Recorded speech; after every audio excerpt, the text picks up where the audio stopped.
आते हैं। अब चिड़िया के घर के बराबर मस्जिद बनाएंगे तो उसका क्या फायदा है? उसका मुराद ये है कि जो आदमी चाहे एक ही ईंट लगा अपनी मस्जिद में, उसके लिए अल्लाह ताला पूरा महल बना के तैयार करते हैं। और मुफस्सिरीन ने यहाँ पर एक नुक्ते की बात ये लिखी है कि जो आदमी मस्जिद में पैसा लगाता है अल्लाह की नीयत से, अल्लाह को राजी करने की नीयत से, देखो नीयतों का बड़ा मसला होता है।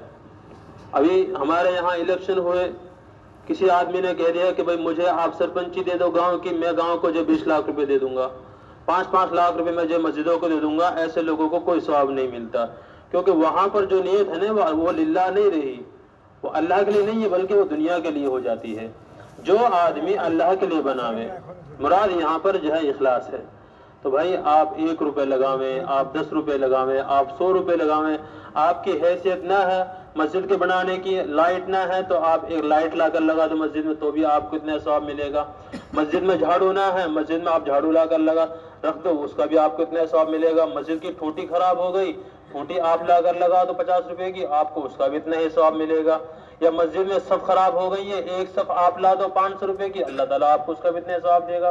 तो ये चीजें आपकी हैसियत ना है बड़ी मस्जिद बनाने की, छोटी की तो है, आप छोटी चीज तो लाकर रख सकते हैं। और ये एक ऐसी चीज है कि जो सदका जारिया है, आप मर जाओगे अपनी कब्रों में होगे, अल्लाह ताला फिर भी आपको सवाब देगा इस चीज का। एक सबसे बड़ी बात हमारे यहाँ आज जो चल रही है, जिन हजरात ने मस्जिद बनाई है अल्लाह ताला उनको जज़ाए खैर दे। भाई जाहिर सी बात है कि एहसान करा उन लोगों ने हम पर, लेकिन हमारे लिए एक बहुत बड़ी जो है ना ये गैरत की बात है कि हम अपने पैसों मस्जिदें नहीं बना सकते। हम इतने गरीब हो गए, हम भूखे मर गए। कौन कहता है कि मेवात भूखी हो गई? अभी हमने देख लिया इलेक्शनों में, मुझे साथी बता रहे थे 500 करोड़ रुपए का एस्टीमेट लगाया है सरकार ने नूह जिले के इलेक्शन में, 500 करोड़ रुपए का। कौन कहता है कि हम गरीब हैं? फिर हमारी मस्जिदें बाहर से क्यों बनती हैं? हम मस्जिदें अपनी अपनी जेबों से क्यों नहीं बनवाते? हमें सवाब की जरूरत नहीं है। बहुत बड़ी बात है जी हमारे लिए, लेकिन हम सोचते नहीं है। जो मस्जिदें हमारे बगैर पलस्तर के आज भी है ना, 50 साल हो जाएंगे वो मस्जिदें ऐसी पड़ी रहेंगी, इल्ला के बाहर की कोई पार्टी आ जाए वो वहां बनवा देगा।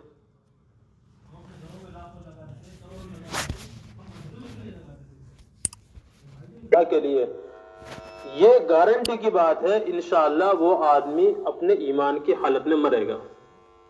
ये जो हदीस है कि जो मस्जिद बनाता है अल्लाह के लिए, अल्लाह ताला उसके लिए घर बनाते हैं जन्नत में। इस हदीस की रोशनी में मुफस्सिरीन ने मुहद्दिसीन ने एक बात लिखी है कि वो आदमी जो पैसा लगाता है मस्जिद में, चाहे 20 रुपए ही क्यों न लगावे, चाहे एक ही ईंट क्यों न लगा, लेकिन लगाता अल्लाह के लिए है, ये गारंटी की बात है कि वो आदमी मोमिन होकर मरेगा। क्यों भाई?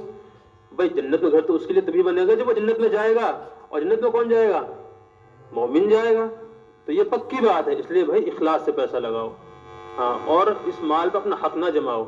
ना जिसने चाह कोई मस्जिद बनाई है, ना मस्जिद वाकई है, न मेरी है, न जमीन देने वाले की ही, मस्जिद पूरी बस्ती की हो गई। अब जो अगर यहाँ कोई ये कहता है कि मस्जिद हमारी है, हमारे बाप दादान की है, यहाँ ऐसा होगा जैसा हम करेंगे, वो गुनहगार है वो लोग शरीयत की रोशनी है। इस पर किसी का कोई हक नहीं है। कोई ये नहीं कह सकता कि ये जो है ये चीज मेरी है, हमने दी है, हमने लगाया है पैसा, यहाँ किसी की नहीं चलेगी, हमारी चलेगी। वो लोग हराम काम करते हैं, तो ऐसा काम नहीं करना भाई।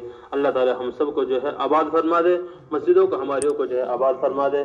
और भाई सब मुत्तहिद हो जाओ, एक फिक्रें हो जाएं, हमारी लड़ाइयों को झगड़ों को ख़त्म कर दें। अल्हम्दुलिल्लाहि रब्बिल आलमीन वस्सलातु वस्सलाम।